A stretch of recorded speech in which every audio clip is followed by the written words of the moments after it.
Salut! On va continuer le cours. Donc. Oui. Ce sera pas bien long. OK.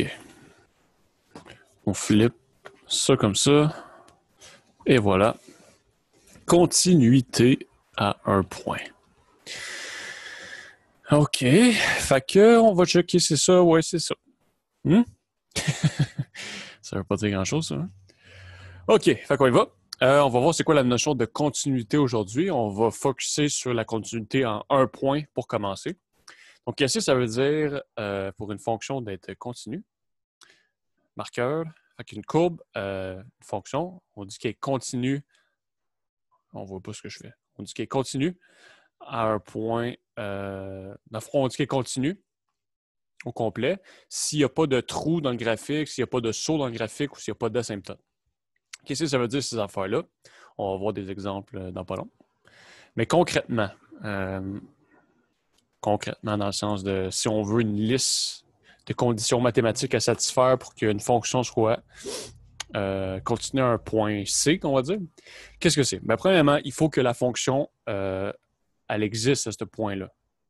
Donc, oui. F de C, donc la fonction au point C, est définie. Il faut que la fonction est définie à ce point-là. Si la fonction elle n'existe pas à ce point-là, dire qu'elle continue à ce point-là, ça n'a pas de sens. OK, première condition, c'est ça. Deuxième condition, il faut que la limite, lorsqu'un point tend vers ce point C-là de notre fonction, il faut que ça existe. Puis, dernièrement, il faut que la limite elle soit égale à la valeur de la fonction. Comme ceci. Donc, ça, c'est les trois conditions qu'on doit avoir pour qu'une fonction soit continue à un point C. Quand on va voir des exemples, qu'est-ce que ça veut dire ces affaires-là? Donc, premièrement, ici, premier exemple. Est-ce que la fonction ici est continue au point C?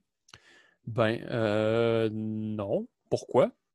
Parce que la fonction n'est pas définie. Quand c'est un point vide comme ça veut dire qu'il n'y a pas de valeur. Quand c'est un point plein, ça veut dire que c'est la valeur de la fonction. Fait que ici, la fonction n'est pas définie en C. Donc, partout, elle vaut quelque chose, mais en C, il y a un point vide, donc elle n'a pas de valeur. Donc, ici, ça serait juste comme un trou dans le graphique. Puis, ça veut dire qu'elle n'est pas continue en C. Au point C n'est pas continu parce que la fonction ne satisfait même pas la condition 1. Donc, une des conditions qui n'est pas satisfaite, c'est pas continu. Donc, elle n'est pas définie à ce point-là. Ici, donc la fonction est définie en C. La fonction en C, elle vaut ça.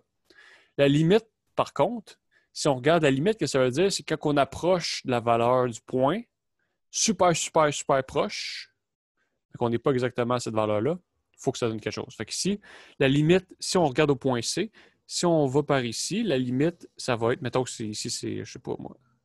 Wow. Ici, mettons, c'est 5, puis ici, c'est 3, mettons. Ben, la limite, lorsque x tend vers C, puis par la droite,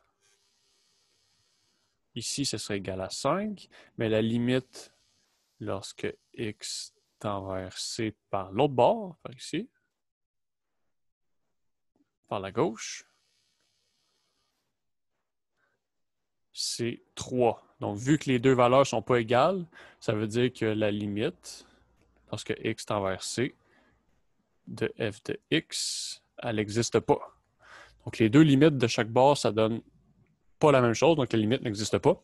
Donc, le point 2 ici n'est pas satisfait. Donc, la fonction n'est pas continue. Puis ça serait l'équivalent de ce que j'avais dit en haut comme étant un saut. Donc, pas continu en C. Good? Ouais. Ici, est-ce que la fonction est continue en C? Non. Pourquoi? La limite, elle existe. Donc, si on va des deux bords, on arrive par ici, on va aller vers plus l'infini. Puis si on va par ici, on va aller vers plus l'infini. Plus l'infini, c'est une valeur correct pour une limite. Mais la fonction ici, elle ne marche pas en C. En C, ça ne donne pas de valeur. On ne peut pas avoir une fonction que tu dis, mettons, f de 4 égale infini. Ça ne se peut pas. Une limite, ça peut tendre vers l'infini, mais une fonction, ça ne peut pas donner la valeur infinie. Fait qu'ici, ça serait un asymptote. Donc, la fonction, elle monte à l'infini tout le temps, plus haut possible, mais en C, elle n'a pas de valeur. Fait qu'ici, la condition 1 n'est pas satisfaite. Donc, elle n'est pas définie à ce point-là. Donc, ici, ça serait un asymptote. Asymptote. Donc, ça veut dire que c'est pas continu en C. Puis, autre exemple ici. Là, la fonction en C, elle existe. Elle a la valeur ici. La limite qu'on arrive des deux bords, elle existe. Ça vaut le point ici. Donc, la valeur de la fonction et la valeur de la limite existent. Puis, les deux donnent la même valeur. Donc, la fonction est continue. Tout est satisfait. Donc, ici, la fonction est continue. Oui, elle est continue. Oui. That's it. Puis là, on se demande peut-être, OK, ça se peut-tu une façon qu'on aille, que la fonction est définie, que la limite existe, mais que la condition 3 n'est pas satisfaite? Oui, ça se peut. Si on revient à l'exemple ici, au lieu d'avoir, si on rajoute en fait juste un point plein ici. OK? Donc là, ça veut dire que f de c, ça existe, ça vaut ce point-là. La limite, elle existe parce qu'on vient ici, la limite, elle vaut ça ici, parce que la limite, c'est quand on est super proche d'un point, qu'est-ce que ça nous donne? Donc, si on est super proche, si on va super proche des deux bords, on obtiendrait 4, mettons. Puis 6. Parce qu'au point C, ça vaut 6, mais quand on n'est pas au point C, quand on est super proche de C, ça vaut tout le temps 4. Donc, la limite, elle existe. Donc, la limite x envers C de f de x, c'est 4. Puis f de C, c'est 6. Donc, les deux existent, mais ils ne sont pas égaux. Donc, la condition 3 ici n'est pas satisfaite. Mais le 1 et 2 est satisfaite. C'est bon? Ça serait aussi catégorisé comme étant un trou dans la définition qu'on avait donnée ici. OK. Donc, ça, c'est graphiquement qu'est-ce que c'est. Si on a des fonctions maintenant qu'on a juste les expressions algébriques, donc on a les fonctions données de même, comment on peut savoir si on continue? Ça vaut la peine, en fait, de tracer un graphique. Là. On peut le voir tout de suite, mais bon. On a trois fonctions. On va commencer par la f. Donc, f, pour savoir si elle continue, on voudrait tracer le graphique, mais là, c'est assez compliqué de tracer un graphique d'une patente de même. On ne sait pas trop c'est quoi. Fait qu'est-ce qu'on fait? On va simplifier la fonction. Donc, en haut, c'est une différence de carré. C'est x au carré moins 3 au carré. Donc, ça donne, on peut le factoriser. Quand on a une différence de carré, ça fait x moins le carré fois x plus le carré. Hein? X carré moins 3 au carré, ça va être égal à ce que j'ai écrit. Ça, c'est ce qu'on appelle une différence de carré. Puis ce qu'on a en bas, ça reste la même chose. Fait que là, qu'est-ce qu'on peut faire? On peut simplifier en haut puis en bas. Sauf que là, il faut faire attention. Parce que, oui, on peut faire ça. Puis la fonction, en fait, est équivalente à x plus 3, donc une droite. Pourquoi une droite? Parce que quand c'est un polynôme de degré 1, quand l'exposant de x est 1, c'est toujours une droite. Parce que l'équation générale d'une droite, c'est y égale ax plus b, ça c'est une droite. Donc ici, y égale x plus 3, a il vaut 1, b il vaut 3. C'est l'équation d'une droite quand on a un x à la 1. Donc ça c'est une droite. Mais ce qu'on a fait ici, c'est l'égal juste si x n'égale pas 3. Pourquoi? Parce que si x égale à 3, la fonction n'est pas définie parce qu'on a une division par 0. Puis là, je ne peux pas simplifier une division par 0 comme ça puis l'enlever de mon domaine. Donc, dans un problème comme ça, il faut tout le temps prendre notre domaine au début puis regarder, OK, on ne peut pas améliorer notre domaine. Donc ici, on voit clairement que si x vaut 3, et on a une division par 0, puis ça ne marchera pas. Puis on peut pas simplifier des divisions par 0 comme ça. Parce que sinon, on va mettre un à côté, si j'aurais qu'on peut simplifier des divisions par 0, j'ai, mettons, OK, 0 fois 7, c'est égal à 0 fois 9. Ça, c'est vrai. Les deux, c'est égal à 0. Puis là, si je divise les deux par 0, puis je simplifie mes zéros ensemble, ça me dit que 7 égale à 9. OK? Donc, si on peut simplifier des zéros comme ça ensemble, ça fait des incohérences mathématiques. Là, ça fait plus de sens. Fait qu'un zéro de même, on peut jamais simplifier ça comme ça. Fait que ça, c'est pas. C'est dans le fond, la simplification que j'ai faite ici, c'est vrai juste si on n'a pas de division par zéro. Donc, si x, c'est en arc-en-ciel, on ne voit pas grand-chose. Hein? Ça va bien aller. X n'égale pas 3. On peut faire ça, mais sinon, on n'a pas le droit. Donc, on fait juste le dire que, OK, ça, c'est équivalent à la droite x plus 3 si x égale pas 3. Si x égale à 3, la fonction n'est juste pas définie. Donc, si on le trace sur un graphique, pour tracer le graphique d'une droite, on fait juste mettre 2 points. Si, mettons, je mets x égale à 0 là-dedans, j'obtiens y égale à 3, parce que 0 plus 3, ça fait... Donc, on trouve le point 0,3.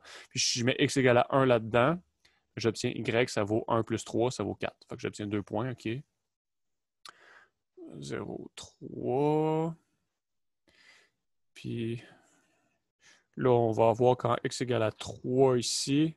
Normalement, ce serait 6, parce que 3, mais elle ne sera pas définie. Donc, ma fonction ressemble à ça ici. Ça, c'est f de x. Puis, est-ce qu'elle est continue au point x égale à 3? Ben non, parce qu'il y a un trou. Donc, non. Deuxième fonction. Donc, si x égale pas 3, on a la fonction ici. Donc ça, c'est égal à, comme c'est la même fonction que tantôt. C'est égal à x plus 3 tout le temps, sur tout son domaine, parce que son domaine, c'est toutes les x sauf 3. Donc la fonction, elle vaut x plus 3 si x égale pas 3, puis si x égale à 3, elle vaut 5. C'est une fonction définie par morceau. Donc quand x égale à 3, elle vaut 5. Puis sinon, elle vaut comme l'autre fonction de côté. Est-ce que c'est une fonction continue en 3? Non, parce que la g de 3, hey, c'est fatigant ça. G de 3, c'est 5. La limite, lorsque x tend, là c'est minuscule, x tend vers 3, ça existe. C'est quoi? Si on arrive comme ça ou comme ça, super proche, on serait comme en 6 ici. Donc on est super, super proche du point, mais pas exactement sur le point. Ça devrait 6, mais les deux ne sont pas égales. Fait que c'est pas continu. Donc la réponse ici, c'est non. Puis, ici, bon, la fonction définie par morceau h, elle vaut comme tantôt la même affaire, mais là, elle vaut 6 en x égale à 3. Donc, elle vaut exactement le point qui fera en sorte que la droite est pleine. Donc, la fonction ici, elle vaut quoi? Ben, elle vaut 3... 3... 6... Elle fait ça comme ça. Donc là, ici, il n'y a pas de saut, il n'y a pas d'asymptote, il n'y a pas rien. Fonction est définie, tout est correct. Donc, oui, elle est continue. En 3. Puis, en fait, grosso modo, une fonction, si on peut la tracer d'un trait de crayon sans lever son crayon, elle continue partout où ce qu'on l'a tracé. Ça, c'est des fonctions continues. Elle ici, tu vois, je fais un saut. Oups, j'ai lâché mon crayon, ça, c'est pas continu. Mais si je les trace, une fonction, sans lever le crayon, en général, c'est continu. C'est sûr, il faut que ça soit une fonction. T'sais, si on revient sur nous-mêmes comme ça ici, c'est pas une fonction. Là. On ne peut pas, à une valeur ici, avoir plusieurs valeurs comme ça ici. Mais si c'est une fonction qu'on a tracée sans lever le crayon, c'est continu. Good? Fait que c'est tout pour l'instant. Merci bien de m'avoir écouté. Au plaisir de se revoir bientôt. J'espère que vous allez bien. La santé, succès dans vos études, tout ce que vous désirez. Merci.